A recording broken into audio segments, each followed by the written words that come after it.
welcome to Impact Podcast. My name's Jeremy Melton, and I'm your host along with Daniel and Maddie for the next 30 minutes to an hour, or however long you choose to tune in. On this show, we will uncover some things about life that can help you on your journey to make an impact on the world that we live in. Our highlight question: what kind of impact are you making on the world that we live in? And remember, our goal on this show is to generate the desire to understand it sooner than later. This is episode number 2. So we're going to get started. Last week, we discussed impact, influence, and leadership. We talked about how your impact is measured. And y'all remember, we discussed how it was measured, but we came to the conclusion that it was measured by the people around you. Remember, if an impact is an influence, we talked about how that ties to leadership. And so, because leadership is also influence, so all these things tie together. At some point, I had said that leadership could be synonymous with influence. And so we're going to delve into that a little bit deeper today, because some people don't agree with that. They think it's a product of, which in the sense it is, but they always go together. So we discussed times in your life when you guys had done things that you thought may have been difficult or impossible, and how you felt on the other side of having completed those. We discussed the difference in everyone's list of leaders. Essentially, we did an introduction. The very first podcast was all about how influence is tied to impact, and what leadership, how that ties all in. So we had some key takeaways last week, and in summary, when I was writing the stuff for today, I thought to myself, when you guys had given your key takeaways, and even mine, we were all kind of doing some self-reflection, right? Mm-hmm. And so I did it all week, actually, just self-reflecting on what we're talking about and how we're going to move the needle. So, Daniel, you said your key takeaway was, what is my impact? And I want to make an impact. And you were inspired. And I think you even said that on the show. But, do you want to provide more insight on that at all? So, since then, I've definitely been just kind of like being more intentional about like thinking about like not only how I can have an impact on those around me, but really I've been reflecting on like how this experience with you guys and what we're here and what we're doing is going to be just so beneficial to me and my growth.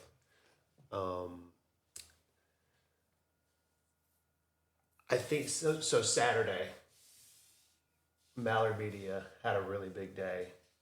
I had 4 different guys at 3 different events, and I was trying to lead.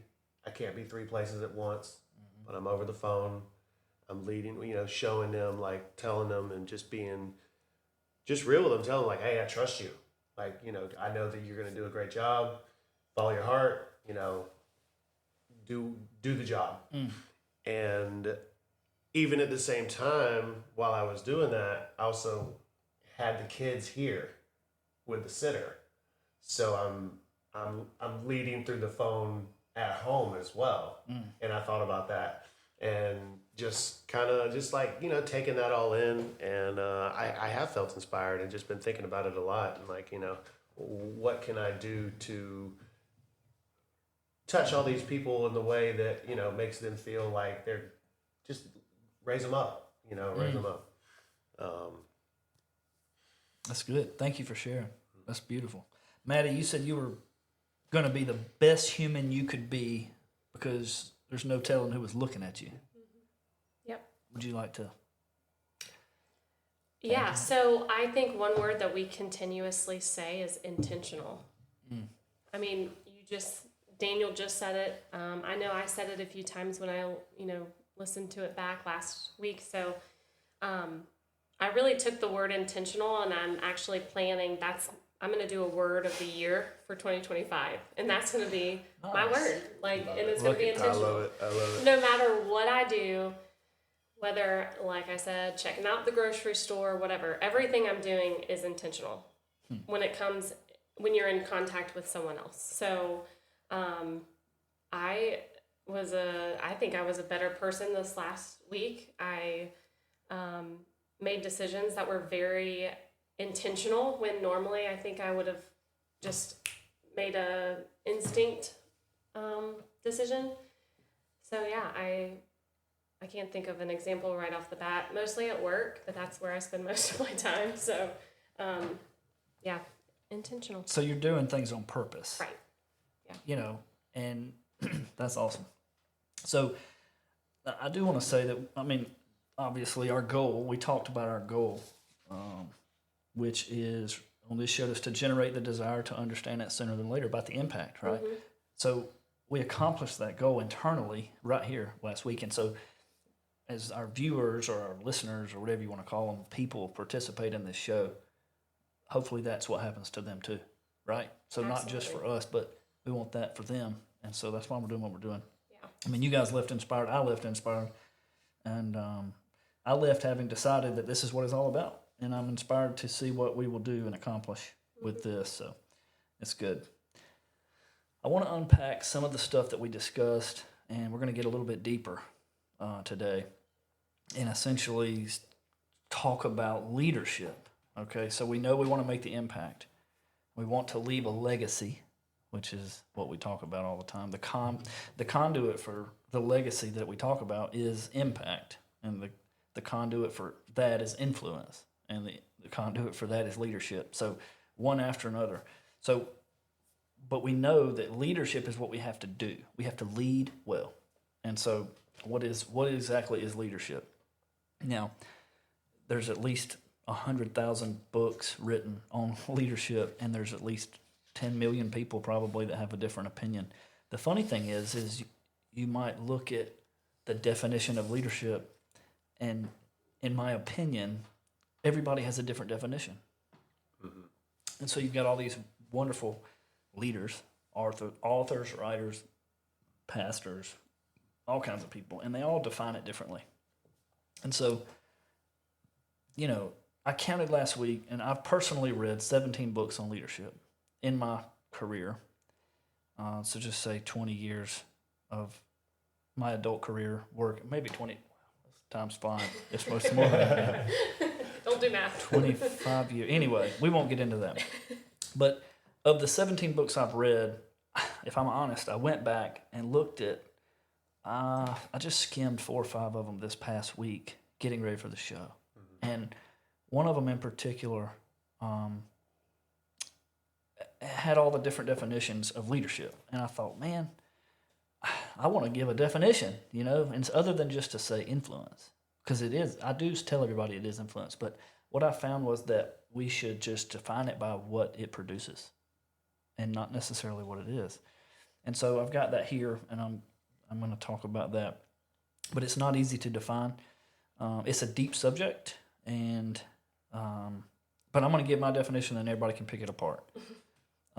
It's easier to define by the product of it, and then discuss the actions required to attain it. And so, more so than to be defined, it is a place of being. And so, here we go. The grand finale, here we go. The leadership is influence, all right? The leader will, this is where I'm about to tell you what the leader does. The leader will love and serve people, inviting them on a journey with courage to confront challenges head on first, providing vision for the future, coaching along the way, being a living example, setting expectations while maintaining the highest level of integrity and character imaginable throughout. Yeah, wow. Y'all want to add to that? A few things kind of pop out, and I have it written down right here because it is a great definition, I think. But I think what this shows, though, is a leader is in everyday past, present, and future. It's not just right now. That person's a leader. It is what they've done in the past, what they're doing right now, and then what their vision is for the future. So it's totally, it's a, like, you know, like, yeah. Once you kind of really break it down how you've done, I mean, confronting challenges, setting expectations, being a good example. I mean, a leader is so much more than what people think when you hear leadership. Exactly. I think it's a great definition. What I think of when I hear that, and I'm looking at it too, is those are all things that I love to see in other people, and I try to be in myself. However, I never even really tied it all in to leadership personally. Yeah. You know, like those are things that I want to do on a daily basis, but I never really stopped and thought, said, "Oh, I'm being a leader." Yep. You know, no credit. Hey, no, that's good. Um, It's good that you number one, it's good that you notice it, right? But then number two, that you embrace it, and number three, that you're intentional about it. Because I'll tell you this, in my time, in my career, there's been times when I was being a good leader, and there's been times when I wasn't. Okay? There's been times when I was being a great leader, and there's been times when I wasn't. And if I'm not intentional about these things, then I'm not. Okay? And so I believe and we have seasons of life, and if again, I mean, being a mom, being a dad, you have to be intentional about it. mm-hmm. And if you're not going to be a good mom and dad. Right. Okay? Yeah. And so when you highlight this stuff and you bring it to the top, that's when you see it. Mm-hmm. You know, kind of like y'all are, it's almost like a revelation where you're seeing, hey, I'm leading now that we're talking about it. And so that's why I tell everyone that I know and that I meet, a good leader, the best leaders are students of it. Mm-hmm. Because they're constantly reading and studying leadership to bring it to the top. Okay? So, having said that, and I said leadership is influence, and then I went through a series of things that leadership will do. All right? And then influence is that in which is produced when leadership is present. The ability to inspire change and create the desire for it rather than mandating it. So, lead, then influence, then impact. Impact is held, legacy is left. Okay, and in that order. Yep. Lead, influence, impact. Impact is held, legacy is left. And that's what we want to do is leave a legacy. So, all right, so lead. That's the part that we do. Just do that, and the rest follows. So, last week, I think I said it a couple times, but everyone is a leader in some way, good or bad, because it is influence. Everyone has an influence in some way. Now, again, we won't delve into it too much deeper.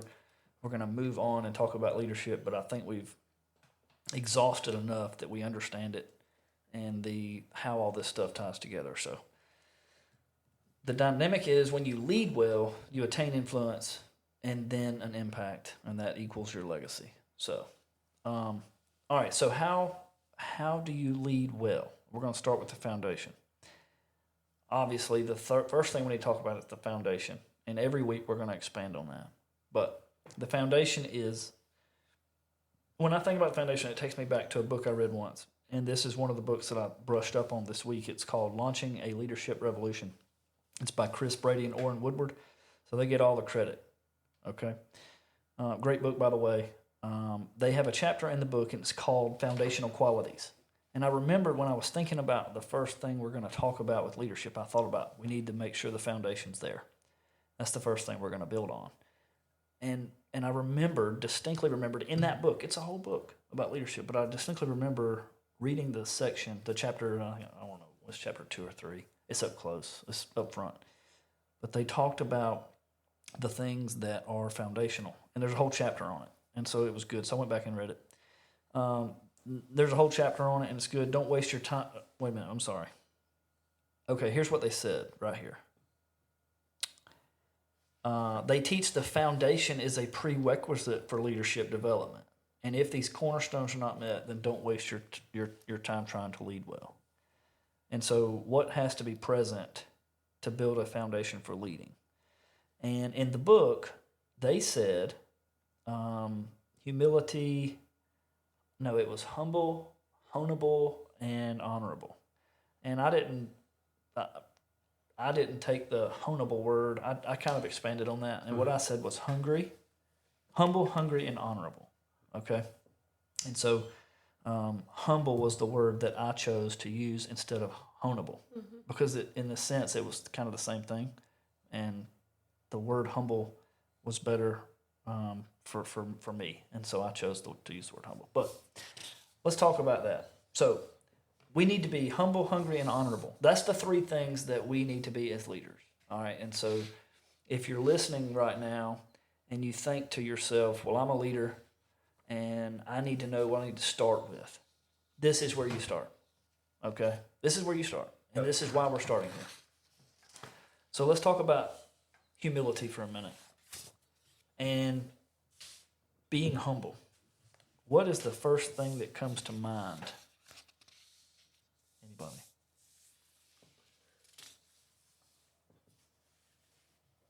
When I think of humble, I think of someone that serves, someone that isn't arrogant and isn't full of themselves.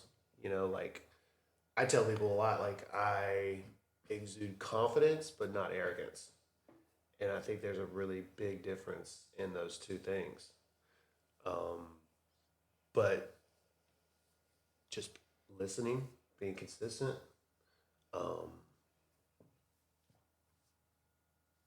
humble, It's good. Well, this one's kind of elusive, right? Because as soon as you say to yourself, I'm humble, Right. you're not. Yeah. So go ahead, Maddie. I just, humble, I just think about it differently now that we're talking about it. I think of humble as someone on a receiving end of something, not just in everyday life. So you're humble because, you had surgery and everyone brings you all the casseroles and stuff, and you don't expect people to do that for you. So you're just like, gosh, you're just thankful and humble. I've not thought about humble as like a leadership quality.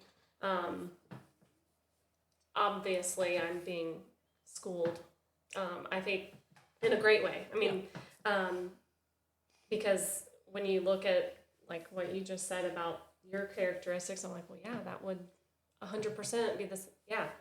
So I think that humble's a weird one. Let me tell you about when and I guess it's coming up. Yeah. But who do you think of when humble? And I'm gonna raise her up. I thought of Maddie, because anytime that I put something on Maddie, and then she knocks it out of the park, she does a great job. I go to her, I'm like, Maddie, you killed it, all the credit, and she's like, no. She's humble. She. You're a team. I got something to teach you on that too. Okay. We'll get there maybe. Yeah. 'Cause we're going to come back to that. Okay. That's good. So the fact that he said that it says a lot about you, right? It's So very sweet. we should all seek to be humble, because if you've ever met someone, and I'm sure you have, I mean, obviously you're talking about Maddie, but if you've ever met someone that is extremely humble, now let me say this because it's a caveat: someone that's too humble could be doing it out of pride, because I'm humble. Again, there has to be a genuine humbleness. Okay, and when you meet someone like that, you are drawn to them. Okay, and so there's a reason for that too. We'll get to that. Intentionally humble. Yeah, intentionally humble without being prideful. Yeah. Because again, it's very elusive. It'll be there 1 minute and be gone. Mm-hmm. Okay. And so it reminds me of, I put it in here, the movie Shooter, where the old gunsmith, he says, it ain't always what it seems, Gunny. As soon as you think you got it figured, you're wrong. Mm-hmm. And that's the way it is with humility. Humility is it's a superpower. And again, it can come and go. We talk about it. If you're not intentional, it'll leave you. It will evade you. Mm-hmm. And then you'll turn around and realize it's evaded you, and it's like, oh God, we got to get it back. Okay? Mm-hmm. And at least for me, maybe I'm weird, But Maddie, who's the most humble person that you know? The most humble person that you know. The most Humble. The most humble. So I've tossed this around. I went between my mom and my husband. And I'm going to go with my husband because he truly is just, he's patient. He doesn't ever really do anything for himself. Like, I mean, he puts us, the kids, family, work, everything else before he will do anything for himself. But then he's also so, I can't say humble, but I mean, he's so supportive. So it's like me picking up different things to do with Daniel, little side hustle stuff. Like, there's no ever question. If I want to do it, like he asks questions, absolutely, Yeah. but there's no pushback because he's the number one supporter for all of us. Right. And I don't think that he knows that. Like, I don't think... Well, he will now. Yeah, I know. I'm like... Hey. No, I think, you know, like, we just bought a new truck. And, like, before that, he had a little Honda Accord. And he bought that, or Honda Civic or something, because that was what we needed for him to travel to and from work. Like, he didn't get what he wanted. He got what was practical for the family. And now he was, you know, I was like, let's get you a truck. Let's do it, you know, so. Good. Excellent. That's excellent. Good. Danny, what you got? So I immediately thought of, his name's Peter. He lives in my old neighborhood. Mm-hmm. And Peter is such a unique neighbor. I mean, he's just that guy in the community that I need anything, whether it's conversation, a task, or a friend, he's there 100% of the time. And I'll tell you real quick, the way that I met Peter when we first moved to Madison, you know, back in 2017, I bought this 1 acre house on 1 acre. I couldn't afford a rider lawnmower, and I was doing the push lawn mowing in this whole acre backyard. I did it 3 times, and it'd take me like 7 hours to push mow this lawn. Wow. And that third time, hadn't met him.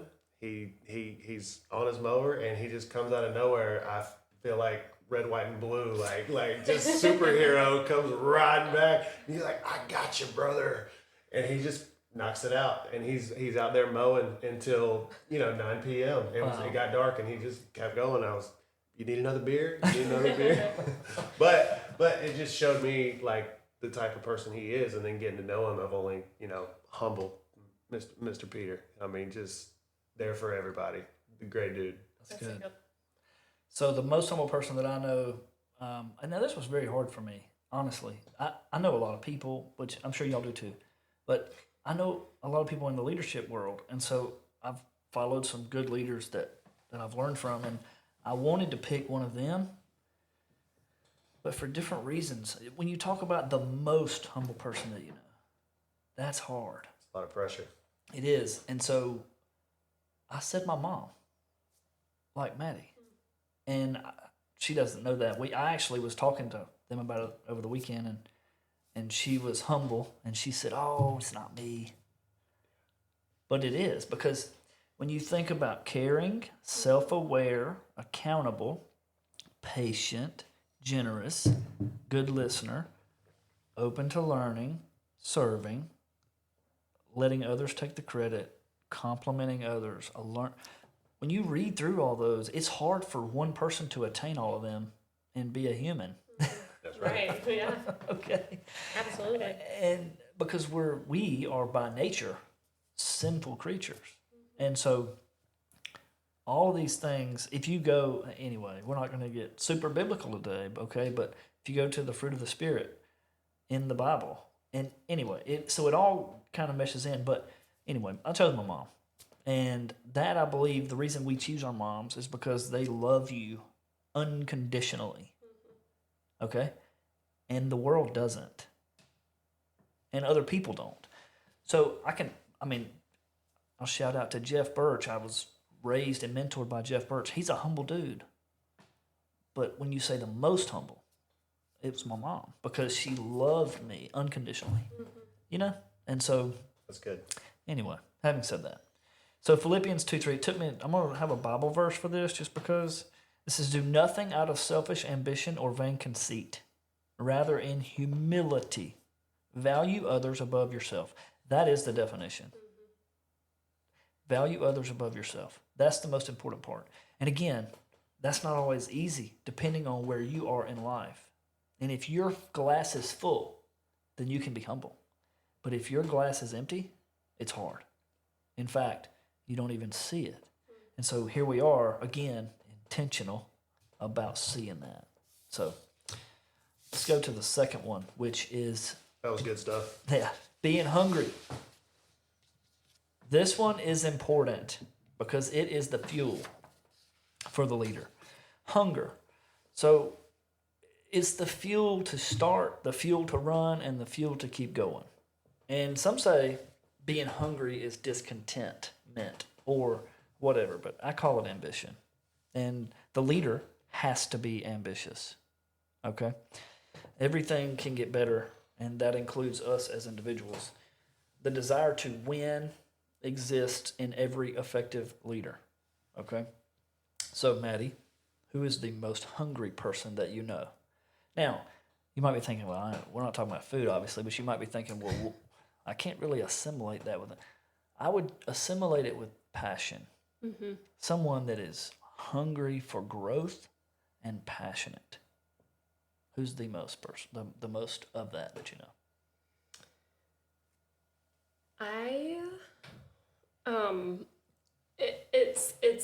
I'm getting a little, I think when the word most is thrown in front, it makes my mind, it's It like does. a little different for me. I think of so many. So like I'm trying to wrap my head around, I think one of them is, her name is Marie. She helps run the Lake Oconee Food and Wine Festival. She's actually the director, co-director with her husband, and they are a powerhouse. And I mean, she's got her ways. She leads so many people that want to be involved with that festival, including myself. Sponsors. She works with the Ritz. She pushes people to do better, to grow, to get the festival to continue to thrive every year. She's the first person I thought of. She's disciplined. She doesn't, go off the path of what the end goal is, and I envy that in her. So she might be the most. Yeah. So I thought, and we'll get Daniel up in a minute, I thought about my brother. So this weekend we were having Christmas at my mom's, and my brother was there, and he'll listen to this later too, I'm sure, but he was there, and we were talking, and I remember at one point in the conversation, I said to myself, man, this dude has gotten passionate about what he does.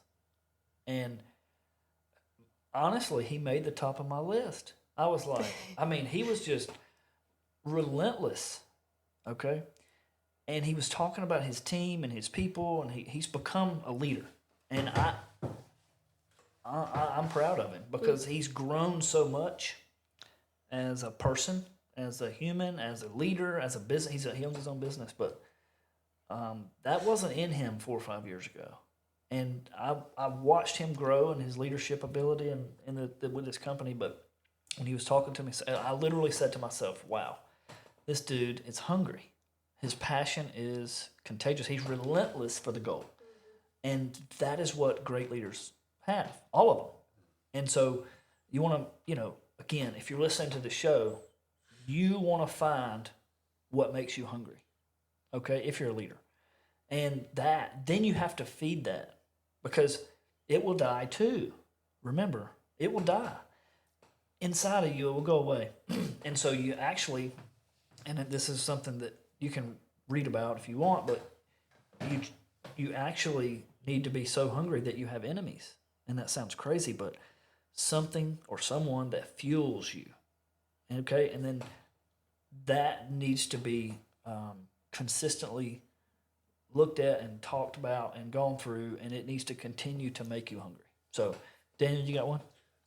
Yeah, I want to jump back to, I think episode 1. You asked who's had the biggest impact on me, and it was Jeremy Mathis. When it comes to hungry, I've never seen hungry like Jeremy. Wow. And he is just committed, and he's persistent, and there's no challenge that gets in his way that's gonna slow him down. He solves problems. He leads his guys the right way. I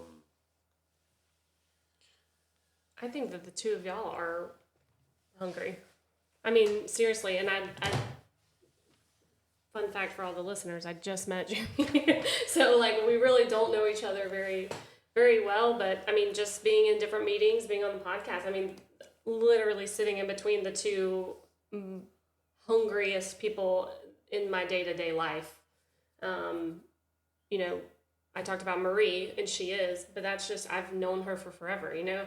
So it's kind of, I can't say that y'all are the most hungry people that I know, because it discredits everyone else that I've known for so long. But, Yeah, because everybody's listening. Yeah, everyone. No, I really do think that the two of y'all are, I mean, after the last podcast, it just, the vibes and the energy from the both of you just take my energy up too. So it's fun. Good. I'm flattered. Thank you. I am too. Thank you. I'll receive that. So, I said it a while ago, hunger, these are disciplines, okay? Leadership, and now again, so if you don't focus on hunger, it can go away, okay? You can lose your appetite, per se. And so you want to keep that stoked up. All right, so passionate, driven, determined, relentless, those are the words, and we've all talked about them. Colossians 3:23 says, whatever you do, work at it with all your heart as working for the Lord, not for human masters. That in and of itself has fueled me when the world wouldn't, that verse does. I love it. So, okay, number 3, honorable. Character counts, right? The leader must be honorable. Honor is not used very often today. How often do you hear that word? Not very often. And this is one of the highest bars for one to reach. But as leaders, we ought to aspire to be honorable. And I read once that honor is integrity and character sewn together. Okay, so integrity and character had a baby, and that is honor. Living a life of integrity and character is paramount for the leader. The world, in my opinion, does not put enough focus on this because at the end of the day, the leader, not always, but the leader during his tenure as a leader, as he's leading his group of people, it's not always there. There'll be times when it's not even relevant because he's not in a position where he's making decisions that change it, okay? But this is where a lot of leaders fail, because the moment that you let your people down and you break integrity or character, you're done. Yeah. Okay? You can mess up. You cannot be humble for a day.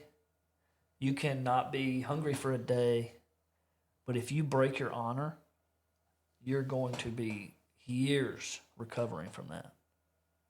And so I did this one last because, in my opinion, it's one of the more difficult to attain, and it's also the most important. Because, again, it's like trust. Once you break trust, how quick do you get it back? Mm-hmm. You know, or getting in debt. You get in debt a lot faster than you can get out of it. Mm-hmm. And this is one of those things. Being an honorable leader, it's not easy to do. It's really easy to slip and mess it up, and it's really hard to get back. And so the most effective leaders in all of time have led with honor. And I put in here, one must hold the wheel all the way through. the road gets curvy and the shoulder gets wide and it's easy to get off track. But great leaders stay on the road. And that's the separation, in my opinion. The ones that are very effective and they go a long ways and they continue to lead, and you could say they win Super Bowls. Those are the dudes that don't break integrity or their character. And the ones that do fail. So, Maddie, who's the most honorable person that you know? Oh, Daniel. This is very hard for me, and I don't know if I have an answer. That's okay. And not because I can't necessarily think of one, but I think that honor and being honorable is so intentional. But like, there are very few people that I think actually are honorable. I think that, let me take that back. I think that there are a lot of people who are honorable, but like you were just saying, if you break that integrity or character, it takes a while to get that back. And I think that, the most honorable person should be one in my life that I can think of like this, that hasn't, broken their character or shown a darker side of things like that. And I think of my grandfather, that he's passed away. But also... Hey, that's good. That works. Yeah, we still talk about him to this day. I definitely think that he was a very honorable man. We've learned a lot of great characteristics on how to be human beings and how to be great people. But it's kind of sad to think that I can't think of anyone else. It's not easy to attain. Yeah. Not at all. It's very difficult. Honor is difficult, and you're right. It's really easy or quick to lose, and then it's gone. And I've got some personal stuff that I have been battling. It's respect, it's trust, it's loyalty, and you're right. It doesn't. You don't just take it and then get it back. No. And it's about doing the right thing when no one's watching, and that's who, and being intentional, and who do you want to be, and when I think of the most honorable person that I know, it's this partner that I worked with when I was in the restaurant industry. His name's Clark, and he's just a different individual, and he's very unique. But what I like most about Clark is just the way that he handles his relationships. He employs a lot of people, but he treats the dishwasher just the same as he did his business partner. Everyone is on a completely level playing field. And the years that I spent working side by side with Clark, he rubbed off a lot of, and I don't even think I was paying attention or like really taking it in, but looking back, it's very clear that like I picked up a lot of what he took that from him, and hold it with me, now. So Clark, he just does everything the right way. It doesn't matter. And he's not perfect. He's likes to have a good time, and he's rough around the edges, but it doesn't matter because he knows how to treat people. He knows how to treat people, and he does it every single day, consistent. And in the end, he's going to do the right thing. Every single time. Yeah. So that, look, honestly, I had a hard time coming up with this one because you see so many different sides of so many different people, right? And when I think about an honorable person, which could be the wrong definition, but because I didn't look it up, speaking of, but I think about someone that would never lie, never, they would never do anything wrong. Always going to do the right thing, okay? And I've known some great leaders in my time, but I can't say they've always done that. I can always find something where, oh, man, why did he do that? Yep. Or he made that mistake. And so when I put that badge on someone, the most honorable person that I know, that would just be the person that has done that less. right? Yep. So, Yeah, I mean, yeah. So, I had a couple, but my old pastor was an honorable man. You know, at least as far as I know, right? So he was a good friend, and he may hear this one day. His name was Lane Sanders, and he was an honorable man, best I could tell, right? I mean, he was a good dude. He always did the right things. He was a good leader. He was honorable to me. A lot of times when someone sacrifices their life in any kind of way, we see that as honorable. That was an honorable thing to do. I oftentimes think about people that are in the military, right? People that are in the fire service, people that, I mean, those types of people can be honorable too. And so, but it's a big deal when you start thinking about the person that you know, the most honorable person that you know. And so, there again, that's the bar that we should shoot for and try to attain. I think too with honorable, you were talking about how they act. When I think of someone that's honorable, it is no matter where you are, what you see is what you get. They're the same type of person. They handle things the same. You know, it's like it's not a hothead dad that's gonna yell at the umpire behind the plate. You know, like they lead with their best foot forward at all times. It's not just they don't make mistakes. right. It's not because they're a pastor at church. You know, it's Right. like it's not just when they're a pastor. It's when they're a dad, they're a brother, At home, son. outside. Yeah. It's interesting. So one thing that I thought about too, most people that you would give that badge, that's someone that's honorable, is older. Mm-hmm. Someone that has lived life. Typically, when you give someone that badge of honor, you can think about it right now. Just think about it. Someone that you give it to today, and typically they're older, like gray hair, 60s, 70s. You mentioned your grandpa. Yeah. I didn't get to know my granddad very well because he died when I was young, but I was told he was an honorable man, but I don't know. Mm-hmm. But as you get older, you become more honorable. You know, life is, we're born and we're full of sin and we can't do anything without getting screamed at. We get taught. And all throughout life, we're learning how to be good humans. And then at the end of life, we finally figure it out and then we cross over. Mm-hmm. But being honorable is something that when I think about it, it's always older people because younger people are still learning. And they're learning that that doesn't work. And you get refined in your old age. And so the older you get, the more honorable. The key is for a young man to seek that out and make decisions based off of that and get that badge as soon as he can. You know, again, we talk about our mission, our goal, to highlight all this stuff sooner than later. So we can work on it, you know. So the leader is humble, hungry, and honorable. Let's talk about takeaways. Number one takeaway. Danny? Yeah, easy. I know. Started with him. Hey, look.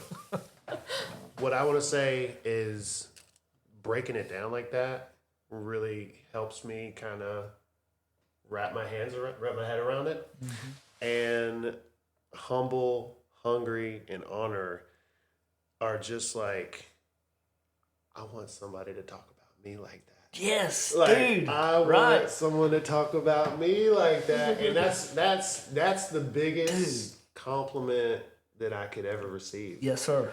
And that's the goal. That's what I'm taking away. I mean, that's what I'm taking away. So let's figure that out. Like, you know, now that I know what the formula is to an extent, like, what do I got to do? It's an Excel spreadsheet. Yeah, hey, that's right. You want to be those things. And the listener, that's what you want to be. If you're going to lead, those are things you have to shoot for, and those are foundational. Thank you for sharing that. Yes, Maddie? I think my biggest takeaway is that the word leader is misconstrued. I think when someone thinks of a leader, like we talked last episode, you're thinking about the bigwigs. You asked us who we think of as leaders. we gave big names. You know what I'm saying? Yeah. And then now I look at it and, you know, the people that I've mentioned in here, those did not come across my mind when you asked me who's a good leader. So I think my takeaway is that being a leader doesn't mean that you're leading a bunch of people, obviously, like we've talked about. You're being a good human, and you are, to your core, very intentional, and you're moving forward for a better future, a brighter future, and trying to affect all of those around you to do the same. Yeah, that's good. So the role of a leader, so you can be a leader, right? But then you get a leadership role. That's the two different things. Exactly.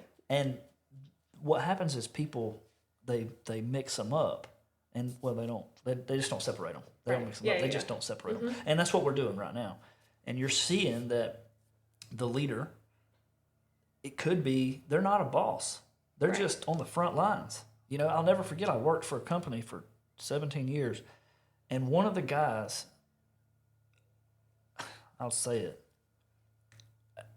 he was all of these things, okay?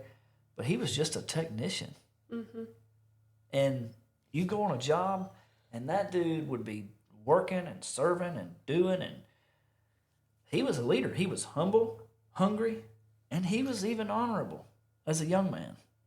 He had integrity that was second to none, at least, again, from what I knew.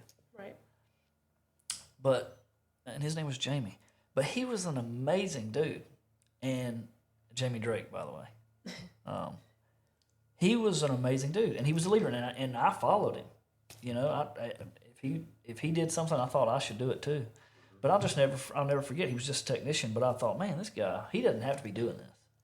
And I think he got Journeyman of the Year every year. I mean, he was just a good dude. Yeah. And but anyway, I said that to say, all throughout life, you're going to meet people that are humble, hungry, and honorable without a title, without a role. Right. All right, and then you're going to meet leaders that have a leadership role that don't have those attributes. Probably you'll meet more of those. Yes. But the ones that are making great change, that are,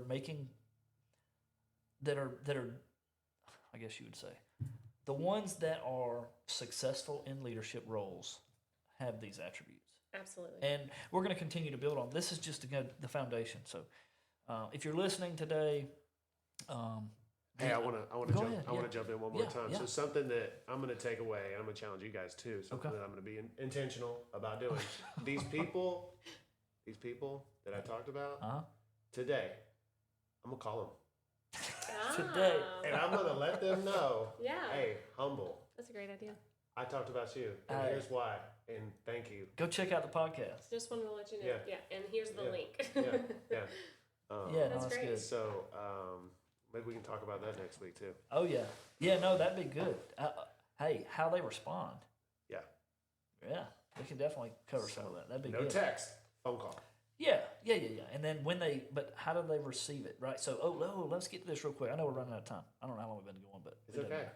So check this out. So earlier, Daniel, you said that you told Maddie, you give her stuff to do, she does it, and she never wants the credit. You remember that? And that's good. Okay, that's a sign of humility. But I read a book not long ago that indicated that you should receive it. Mm-hmm. And we'll get into, again, we don't have time today, but what I do want to say is that when someone tells you you've done a great job, receive it. Okay? And because not just there verbally, but you need to receive that in your heart. You need to hear it. And then you need to receive it, like accept it. And then you need to thank God for the opportunity to bless that person in whatever way you did it. Yeah. Because oftentimes we think, I don't want to receive that. No. Receive it. You need to, because you blessed them in some way, and they're thanking you, or they're whatever. You've got to receive it. So Good stuff. yeah. Yep. So if those people say, "Oh man, don't worry," no, I'm serious. I want you to hear what I'm telling you. You changed my life. That's what you know what I mean? So you tell them that That's and right. make them receive it. Because, Make them. oh, yeah. Because, dude, they're going to hang up the phone after you've made them receive it, and they're going to receive it. Mm-hmm. And you're going to change their life by encouraging them. Yeah. So, Boom. yeah. Let's do it. What about you, Maddie? What was your takeaway? You have one, or did we already do it? I think I already did it, didn't I? Did you? Okay. So That allure is just being a human. I got you. I got you. No, I mean, in more words than that, but All right. Well, we will That's great. we will close. Signing off. Jeremy, Maddie, and Daniel. Thanks, guys. Great Thank job. y'all. thank you. Great job.